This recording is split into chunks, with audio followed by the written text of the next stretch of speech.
Bhagavad Gita, Chapter 9, Text 10. Mayadhyakshena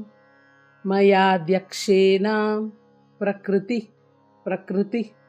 Mayadhyakshena Prakriti Mayadhyakshena Prakriti Mayadhyakshena Prakriti Suyate Suyate Sa Sa Characharam Characharam Suyate Sacharacharam Suyate Sacharacharam Suyate Sacharacharam Mayadhyakshena Prakriti Mayadhyakshena Prakriti Suyate Sacharacharam Suyate Sacharacharam Mayadhyakshena Prakriti Suyate Sacharacharam Mayadhyakshena Prakriti Suyate Sacharacharam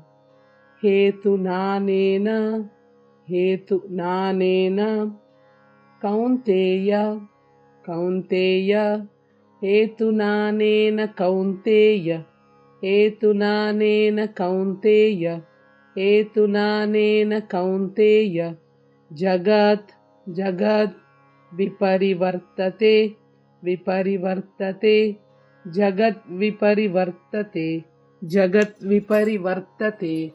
Jagat Viparivartate Hetunanena Kaunteya Jagat Viparivartate Hetunanena Kaunteya Jagat Viparivartate Hetunanena Kaunteya Jagat Viparivartate Mayadhyakshena Prakriti Suyate Sacharacharam Hetunanena Kaunteya Jagat Viparivartate Mayadhyakshena Prakriti Suyate Sacharacharam Hetunanena Kaunteya Jagat Viparivartate Mayadhyakshena Prakriti Suyate Sacharacharam Hetunanena Kaunteya Jagat Viparivartate Mayadhyakshena Prakriti